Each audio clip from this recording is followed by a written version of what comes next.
বিসমিল্লাহির রহমানির রহিম। আসসালামু আলাইকুম। ঈদ মোবারক, ঈদ মোবারক, ঈদ মোবারক। বকরা ঈদ ইনশাআল্লাহ, মানে কালকে ঈদ। আসসালামু আলাইকুম। কেমন আছো সবাই? আশা করছি আল্লাহর অশেষ রহমতে সবাই ভালো আছো। আলহামদুলিল্লাহ, আলহামদুলিল্লাহ। আল্লাহ পাকের অশেষ রহমতে আমরাও ভালো আছি। আজকে আবার নিয়ে আসলাম লাইফস্টাইল একটা নতুন ব্লগ ভিডিও। আশা করছি ভালো লাগবে।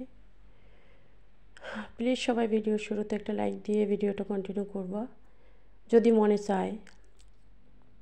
আর নতুন যারা আসছো খালি বলো নতুন বন্ধু আসছি, বন্ধু হয়ে গেলাম, তাদের কাছে আমি যাব না, ব্যাগও দেবো না, ঠিক আছে? শুরু থেকেই বললাম, কারণ অনেকে ভিডিও পুরোটা দেখে না। যাই হোক, এখানে চিকেন এবং গাজর পাতাকপি দিয়ে আমি একটা পুর রেডি করছি। এটা দিয়ে আজকে হবে সমুচা। তোমরা সবাই যখন সবাই মিলে পরিবার পরিজন নিয়ে সবাই আনন্দ করে একসাথে খানা দানা করো, ভিডিও যেহেতু করি, ভিডিও যেহেতু দেখি, সেহেতু সবার ভিডিওতেই দেখি কে কীরকম কী করছো কি না করছো।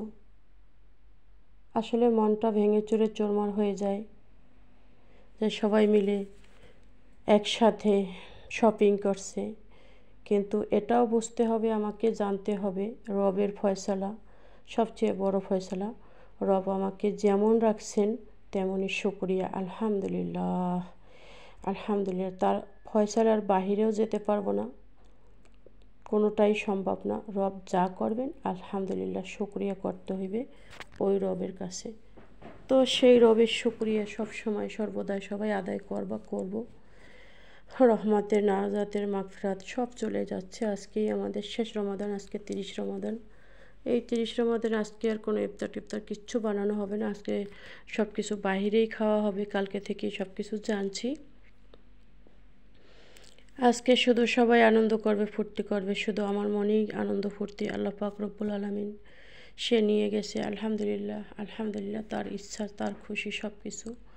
এইখানে বড়া পিঠা বানিয়ে নিচ্ছি আমি যেভাবে পারছি সেভাবেই, অল্প অল্প করে। যেমন সমোসা বানাইছি অল্প করে, তারপরে বড়া পিঠা বানাইছি, তারপরে আর কি বানালাম, রোল বানাইছি, পনির রোল কিছু, এই টুকটাক মোটামুটি চলছে। আলহামদুলিল্লাহ, আলহামদুলিল্লাহ, আলহামদুলিল্লাহ, আলহামদুলিল্লাহ।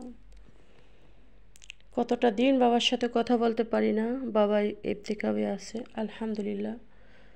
বাড়িতে ফোন দিয়েছিলাম, ভাইয়ের মেয়ে বলছে দাদা না জিলাপি আনতে গেছে মসজিদে, আসবে পরে।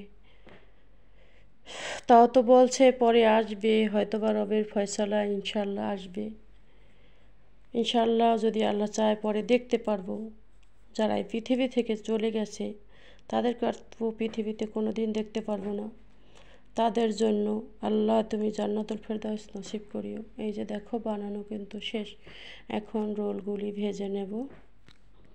সবাই সবার জন্য দোয়া করবা। আর একটা বছর আসবে, শেষ হবে, তারপরে যদি রমাদান যদি ভাগ্যে থাকে, যদি দুনিয়ায় বেঁচে থাকি তাহলেই তো হবে, এছাড়া তো হবে না। আর যারা বাড়িতে যাচ্ছ সব আপুরা কত সুন্দর সুন্দর করে দোয়া করছে, শুনে যে এত ভালো লাগছে। আমিও তাদের জন্য অনেক বেশি দোয়া করি, সবাই জানি সহি সালামতে ভালোভাবে বাড়িতে যাইতে পারে এবং ঈদ উদযাপন করতে পারে। আলহামদুলিল্লাহ, আমি না যাইতে পারছি তাতে কি হয়েছে।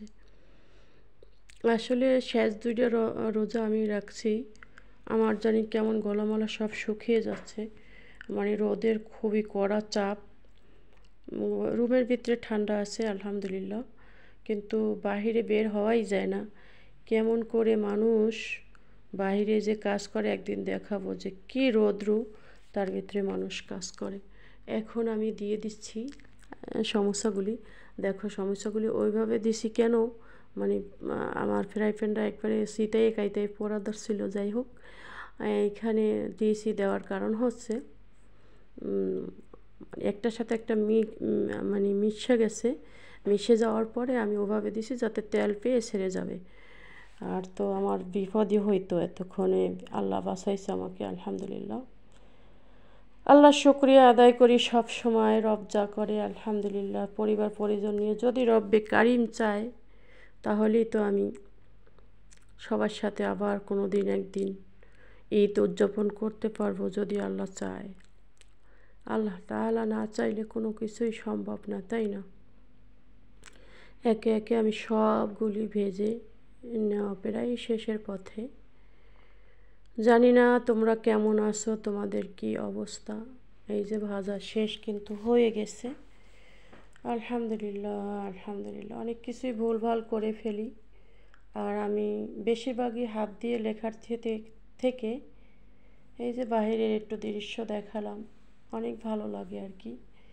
আর আমার গাছগুলিকে আমি বারবার দেখি আমার গাছগুলি ছেড়ে চলে যেতে হবে, কিছু নিয়ে যাব, কিছু রেখে যাব। তো আল্লাহ হাফিজ, আসসালামু আলাইকুম ওয়া রাহমাতুল্লাহি ওয়া বারাকাতুহু। ঈদ মোবারক, ঈদ মোবারক।